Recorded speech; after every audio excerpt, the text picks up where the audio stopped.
Baik, Assalamualaikum warahmatullahi wabarakatuh. Waalaikumsalam warahmatullahi wabarakatuh. Izin nggih, Bunda Feni. Perkenalkan saya Ayah Zulfan dari ayahnya Rigel dari Al-Iqdad. Ya. Nah, yang kita tadi kan sudah diterangkan terkait dengan yang paling penting itu adalah pola asuh dan lingkungan, dan itu yang jelas orang dewasa itu yang akan dicontoh. Betul. Nah, ini mungkin juga pertanyaan perwakilan ya dari yang banyak merasakan adalah bagaimana tipsnya ketika tinggal dengan keluarga besar. Biasanya ini yang banyak sekali terjadi kan ya, di mana antara orang tua, jangankan kedua orang tua, masih juga ada orang dewasa yang lainnya yang mempunyai sikap yang berbeda. Betul. Sehingga membuat seorang anak itu menjadi bingung. Kalau untuk langkah-langkah yang sudah kami coba terapkan itu ya coba dengan tadi membangunkan dengan bahasa lembut, kemudian coba yang ketika meninabobokan juga dengan kata-kata yang bagus, tetapi di luarnya itu, misal ketika kami kerja, ketika orang tua kerja dan bertemu dengan orang dewasa yang lainnya, akhirnya bertemu dengan pola pengasuh yang berbeda. Mungkin bisa dibantu untuk tipsnya ya Bunda ya. Terima kasih. Baik, terima kasih. Langsung dijawab Langsung Bunda? saya jawab ya. Baik, terima kasih Ayah Zulfan dan mungkin mewakili Bunda Yanda lainnya, betul ya? Saya dulu juga anak pertama, kebetulan tinggal di PMI, Pondok Mertua Indah. Itu gayanya macem-macem ya gitu kan. Nah ini yang tadi saya garis bawahi, gunakan bahasa cinta yang salah satunya adalah bangun komunikasi efektif 30 menit. Artinya apa? Anak tersebut ketika berinteraksi dengan orang luar kan kita tidak bisa melarang dan juga mungkin kita lagi sedang beraktivitas. Nah di malam hari atau di saat yang tadi 30 menit itulah sebenarnya momen yang paling bagus adalah kita minta dia bercerita. Kak, hari ini apa aktivitasnya? Nah, kalau kita tahu bahwa kan kita lihat ya, misalnya orang dewasa tersebut membawa pengaruh negatif, kita jangan langsung nanya ke om itu kayak begitu atau tante itu begini, enggak. Tapi hari ini aktivitasnya apa kak? Nah, dia akan cerita.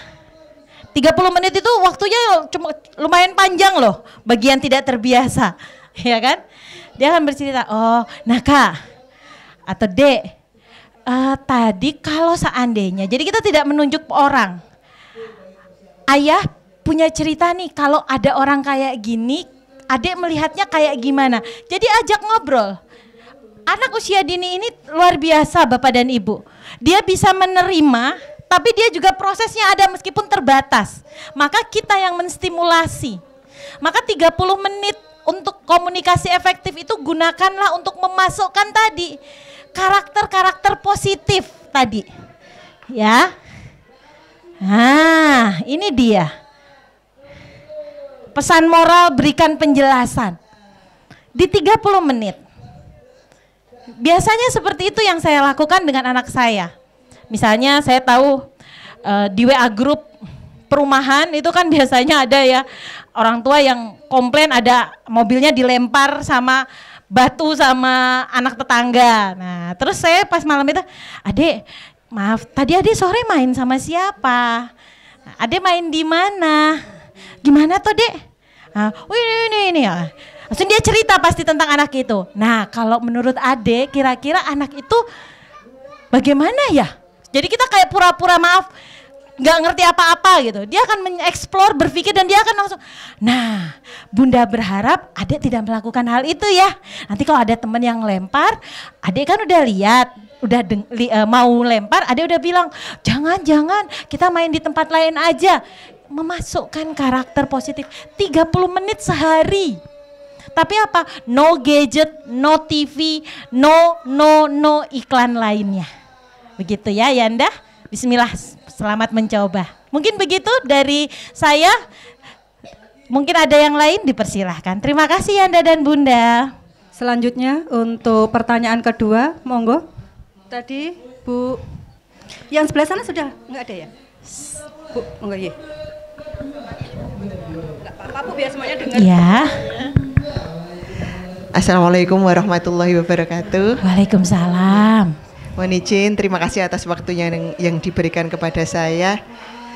Kebetulan kok saya merasa klik gitu sama Bunda V, karena kita sama-sama LDM gitu Bunda. Single power gitu Bunda gitu. Ya, mohon izin bertanya. Kebetulan Bunda V juga tadi memanggil-manggil nama Bima. Kebetulan anak saya yang nomor 1 juga namanya Bima. Serba kebetulannya banyak. Insya Allah Allah menakdirkan hari ini ketemu ya Bun. Iya. Nah, anak saya punya 2 anak laki-laki. Yang pertama namanya Bima, yang kedua namanya Arjuna.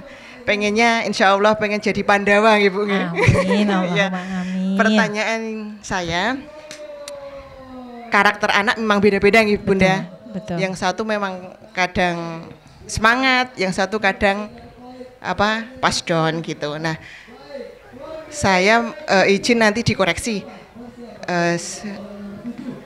Pas suatu waktu anak saya yang pertama, misal pas waktu untuk belajar itu memang semangatnya kurang. Baik. Kadang sok kurang greget gitu loh Bun.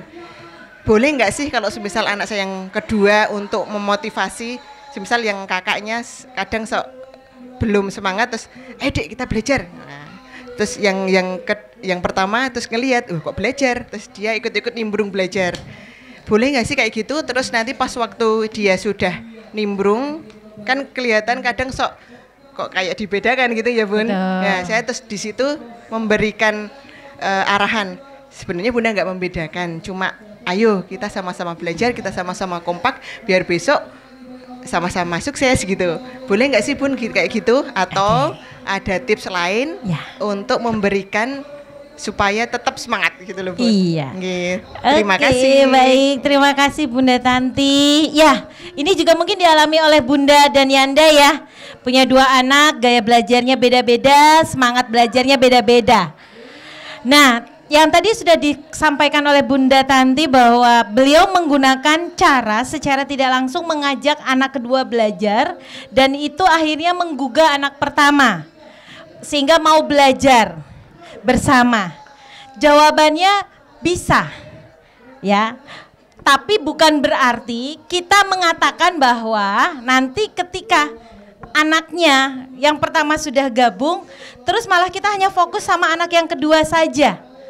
Tapi apa? Di saat itulah kita mengajak bersama gitu. Wah kakak bisa jadi teladan nih, yuk sama-sama untuk sama ngajarin adik juga bersama Bunda. Diajak kekompakannya tadi. Yang tidak boleh itu apa? Mengatakan,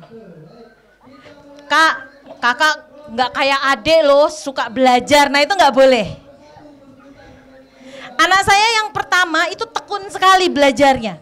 Kuat dia belajar duduk 2 jam, 3 jam. Si Bima, Bunda, dia kinestetik murni. Jadi kalau Bunda dan Yanda mau nanti bisa hubungi saya, kita tes anak Yanda dan Bunda masuk visual, auditori atau kinestetik murni. Kalau kinestetik murni 10 menit kagak kuat dia duduk di meja. Dia nggak akan kuat itu duduk, mohon maaf, di kursi. Depan meja itu untuk les tuh nggak kuat, di sekolah nggak kuat. Dan saya udah ngomong sama gurunya. Jadi kalau kita sudah tahu gaya belajar anak kita, kita sampaikan ke gurunya untuk apa? Minta maaf, biasanya saya gitu. Bu guru maaf ya, kalau Bima nggak bisa betah duduknya. Dia pasti muter Bu guru karena dia kinestetik murni. Dan kebetulan karena guru-gurunya tahu saya psikolog, jadi paham. Dan saya juga selalu bagi, ayo buat bunda-bunda lain kalau mau tes anaknya biar gurunya tahu. Nah kalau kinestetik murni itu tidak akan kuat. Berarti apa? Gaya belajarnya yang harus kita sesuaikan. Apa? Mungkin dia tidak bisa belajar bersama dengan adiknya yang duduk.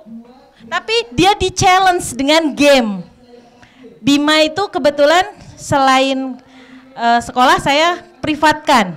Karena kebetulan saya banyak keluar kota juga. Sehingga saya bagi tugas mengajar dengan guru privat. Dan saya ngomong sama ibu gurunya, Mbak, Bima itu kinestetik murni, jadi mungkin Mbak butuh effort lebih. Kayak gimana Bun? Tolong kalau dia tuh lebih suka kalau pakai game. Mau itu cerdas cermat, oke, aku, tapi nggak bisa tuh yang namanya disuruh nulis, ngisi LKS itu nggak bisa. Tapi apa? Aku, kalau nggak soal-soal disembunyikan di pojok-pojok ruangan, terus petak umpet gitu, 1, 2, 3 cari. Wah dia kerjakan, loncat lagi ke sana cari lagi, ada 5 soal, kata cluenya ini, gitu Bun. Jadi yang tidak boleh adalah membanding-bandingkan anak. Tapi kalau mengajak bersama boleh, namun ketika sudah bersama kita pahami bahwa kita sekarang jadi 2 nih. Seperti itu. Ya memang menarik. Suami tahu beres saja kan Bun. Nanti kalau anaknya juara, anak ayah ya kan. Nah, pas giliran bingung, Bunda sih kurang ngajarin, nah itu udah biasa, nggak apa-apa. Maka kenapa Rasulullah bilang Umi 3 kali, Umi disebut, ya kan? Siapa yang harus kau hormati Umi, siapa yang kamu harus patuhi Umi, hormati Umi, baru Abi. Karena ibu itu perannya wow, ya. Jadi apa yang Bunda sudah lakukan boleh, namun jangan sampai ada membandingkan secara verbal. Dikatakan ketika sudah bersama, maka lihat, anak pertama itu gaya belajarnya apa? Apakah dia adalah auditori? Kalau auditori, maka apa? Anak ini misalnya anak adik kedua adalah visual, kasih dia soal. Anak auditori, dia suka diajak cerita. Kita minta dia untuk bercerita. Kita baca sambil bercerita, suara kedengaran dia dengar. Itu pentingnya kita memahami gaya belajar Bunda.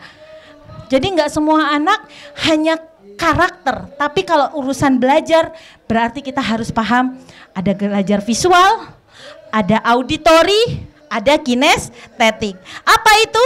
Visual itu anak kita tuh sukanya sambil gambar. Jadi kalau Bunda dan Yanda punya anak yang visual, belajarnya harus siapin warna-warna. Dia akan cepat nangkep. Biarkan dia menggambar. Gambar gitu. Kalau auditori harus ada suara, jadi diulang berkali-kali dengan dibacakan. Makanya kita biasanya nyari dengan bentuk video, biar dia lihat di YouTube atau apa. Nah kinestetik ini, menantang. Kenapa? Dia udah bosan besok main petak umpet, kita harus cari lagi apa ya. Akhirnya loncat,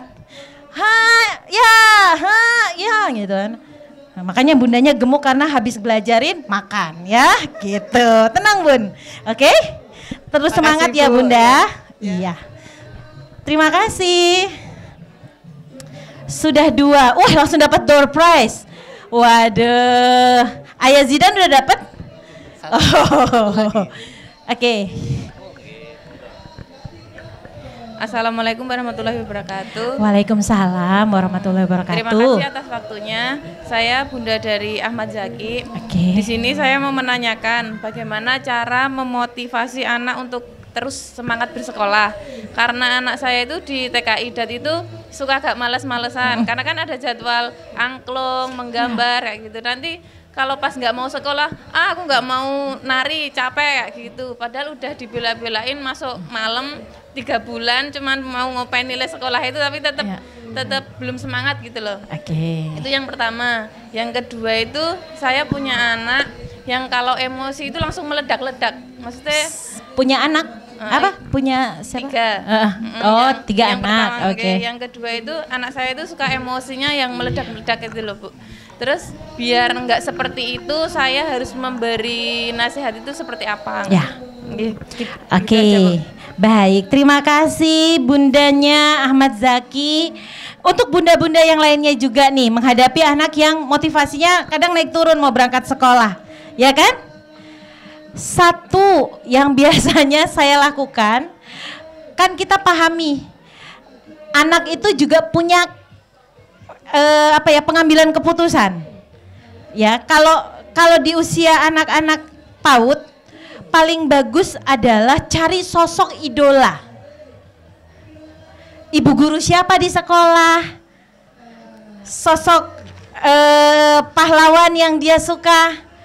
Nah, kita sampaikan bahwa kalau misalnya yang paling gampang adalah ibu guru. Kebetulan dulu anak saya di salah satu TK ya, TK Kibar di Tamanan itu ada guru yang sayang, halus banget. Dade, nanti ibu gurunya nyariin adek loh. Iya toh? Iya. Dah, sudah juga. Nah, terus kemudian yang berikutnya tanyakan apa yang menyebabkan dia tidak mau. Tadi kan ada angklung atau malas. Di angklung itu ada apa yang membuat dia tidak nyaman di situ. Itu yang sampai sekarang anak saya itu kalau ada pramuka dia pagi-paginya tuh diare, Bima itu.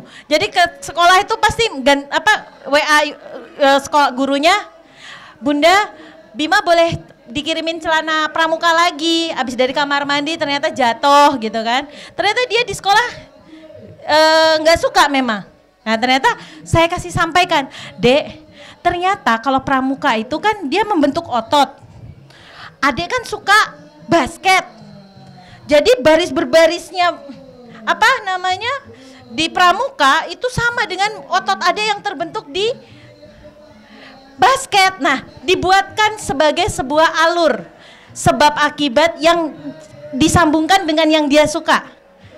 Dia akan masuk ke situ, Bun. Itu yang biasa saya lakukan tipsnya.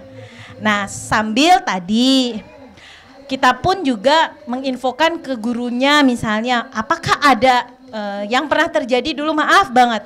Di kelas 2 itu pernah anak saya nggak suka itu kenapa? Karena dia pernah ditusuk hampir kena mata sama temennya main kayak tongkat-tongkat, kan biasa ada tongkat-tongkat di pramuka. Nah itu menjadi trauma buat dia, akhirnya dia tidak mau lagi ikut pramuka. Dicari apakah ada masalah-masalah yang membuat dia trauma untuk tidak terlibat di situ. Nah itu menjadi PR memang, jadi bunda-bunda itu harus peka ini. Apa ya? Nah setelah itu saya datengin gurunya, saya sampaikan, Ibu guru maaf, ini Bima, ini karena ini boleh saya ketemu dengan orang tuanya anak itu, minta tolong nanti mungkin orang tuanya bisa menjelaskan kalau lagi latihan pramuka baris berbaris atau pakai tongkat, tolong hati-hati. Jadi kita ketemukan. Anak itu akhirnya diberitahu sama orang tuanya untuk hati-hati. Bukan kita yang marahin anaknya, tidak, tapi orang tuanya menyampaikan. Karena anaknya itu badannya lebih besar dari Bima waktu itu. Jadi Bima nggak berani, terus suka yang kayak kan anak kecil ya, suka terus hampir kena kata Bima itu sakit gini-gini, membuat dia trauma untuk pramuka. Nah dicari sebab itu juga, siapa tahu ada yang menyebabkan dia tidak suka itu. Seperti itu ya Bun. Oke. Terus yang kedua, emosi anak yang meledak-ledak. Gimana caranya? Sebenarnya begini, emosi itu semua orang punya, ya kan? Cuman tinggal bagaimana mengelolanya. Nah pada saat anak kita meledak-ledak emosinya, sebenarnya kontrol itu ada di kita. Saya kalau misalnya Bima marah atau apa, dulu tuh dia sukanya wah, terus saya cuman duduk di sampingnya. Sudah? Coba pegang dada adik, pegang. Apa yang dirasakan?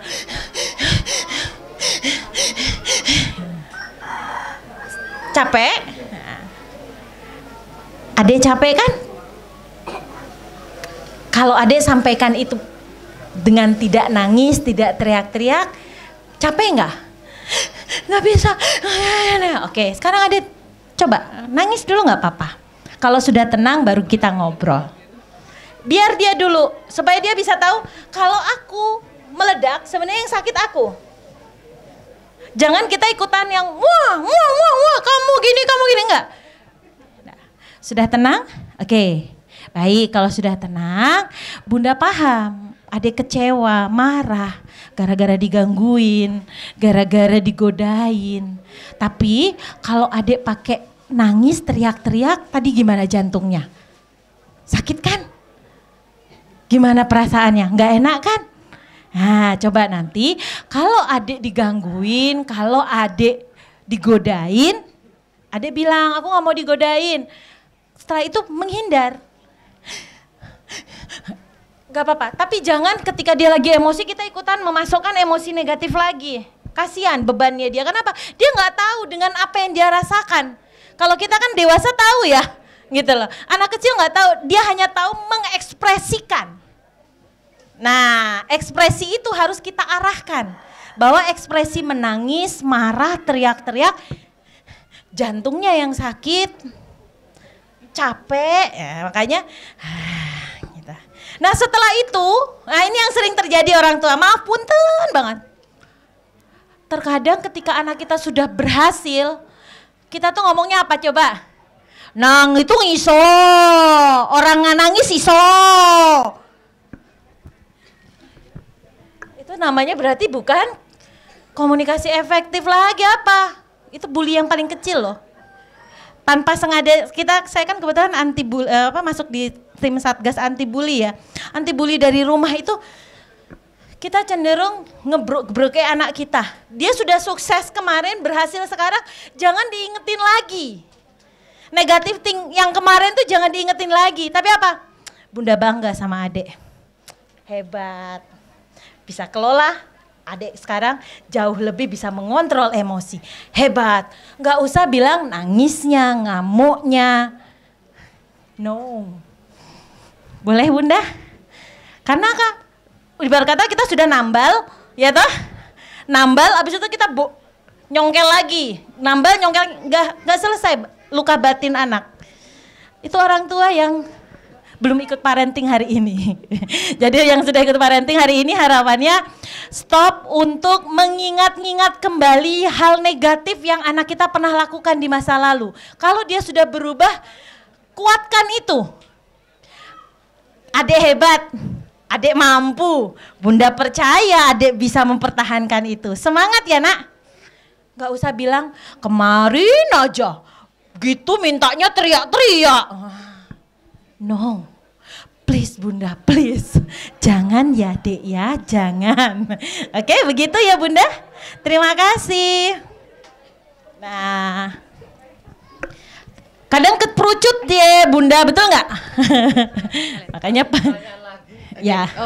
Oh gitu, oke, baik. Assalamualaikum warahmatullahi wabarakatuh. Waalaikumsalam. Saya Iva, bundanya dari Hanafi kelompok bermain. Baik. Hanafi adalah putra ketiga saya, anak ketiga, Nah di sini yang saya mau tanyakan adalah saya sama seperti Bunda Feni bahwa saya juga LDM. Nah di sini yang saya mau nanyain adalah bagaimana saya untuk bisa membagi waktu untuk ketiga anak saya dalam mempelajari mereka sehari-hari. Karena kan saya juga bekerja Bun. Nah jadi kalau mereka tuh posisinya mereka semangat belajar nih misalnya. Ketiga-tiganya itu semangat belajar semua, alhamdulillah. Nah gimana saya membagi waktu untuk ketiga anak saya ini dalam hal belajar, supaya mereka itu merasa bahwa ibunya itu adil dalam membersamai mereka dalam hal belajar itu tadi. Ya. Itu tipsnya dari Bunda Feni supaya mereka enggak, oh kok Bunda kok cuman sama Hanafi terus, oh kok Bunda cuman sama ini lah. Sementara posisi anak saya yang pertama adalah kelas 6 SD, terus kelas 3 SD, kemudian PAUD gitu. Baik. Ya itu supaya saya tuh anak saya merasa oh bundanya tuh adil dalam membersamai belajarnya, itu seperti apa tipsnya? Terima kasih. Baik, terima kasih Bunda Iva, betul ya? Oke. Dan bunda-bunda lainnya khususnya yang LDM. Wah udahlah, kalau ada suami kan bisa ya ini ya ngurusin yang sini, Bunda ngurusin yang ini. Tapi karena LDM semuanya kita. Nah, ini mungkin kebetulan saya mungkin berbagi dari pengalaman teman saya saja ya, yang kebetulan juga LDM, suaminya pelayar, ketemunya 6 bulan sekali kalau tidak salah. Dan saya melihat ini adalah sebuah hal yang bagus. Karena kalau saya sendiri, anak saya kebetulan saya jarak 7 tahun Bunda. Jadi antara kakak dan adik 7 tahun. Sehingga untuk proses pembelajaran akhirnya kan kakak sudah cukup dewasa sehingga saya memberi pembelajaran buat si adik saja. Nah kalaupun tidak bisa, akhirnya yang tadi saya sempat cerita. Saya paham dengan saya bekerja, saya sering keluar kota, akhirnya saya mencari guru privat. Itu satu, yang pertama yang saya bisa lakukan. Nah kalau belajar bersama seperti apa? Biasanya saya akan mengambil kemarin teman saya itu sama-sama bareng kita, tapi kan kita udah tahu gaya belajar anak kita masing-masing. Nah sesekali si kakak kita kasih kesempatan untuk bagaimana menjadi teacher, jadi kayak ngajarin, tapi bundanya yang jadi kayak kayak perlombaan atau apa ya, gimana gitu, jadi juri lah. Nanti si adik akan bertanya sama kakak gitu, jadi kita fasilitator modelnya. Jadi tidak mengajari satu persatu karena satu effortnya besar, kemudian kalau terlalu fokus sama ini, yang ini merasa tidak diperhatikan. Nah makanya yang biasa kemarin teman saya bagi itu, kakak akan ngajarin yang ini, ya kan, kita nanti gini, nanti adik akan lihat. Nanti habis itu diputer modelnya. Nah itu ternyata jauh lebih membantu, kecuali untuk materi-materi khusus ya, artinya yang sulit. Kayak matematika yang mungkin si kakak kan otomatis matematikanya otomatis kita yang harus banyak mengajari. Tapi kalau untuk yang adiknya, kita bisa belajar bersama, bareng tapi dalam bentuk konteks bermain gitu modelnya. Bermain bersama, bermain dan belajar bersama. Itu yang saya lihat, oh iya ya bisa ya ternyata. Alhamdulillah lancar semua. Drama pasti ada ya ketika si kakak mungkin beda gaya bahasanya kan, kalau sama bundanya kan halus, sama si kakak no way kok, adiknya mulai drama, nah kayak gitu. Nah kita kan sebagai fasilitator gitu, kita yang mengakomodir supaya suasana itu tetap kondusif. Begitu Bunda ya. Bismillah, dicoba pejuang LDM, go go go.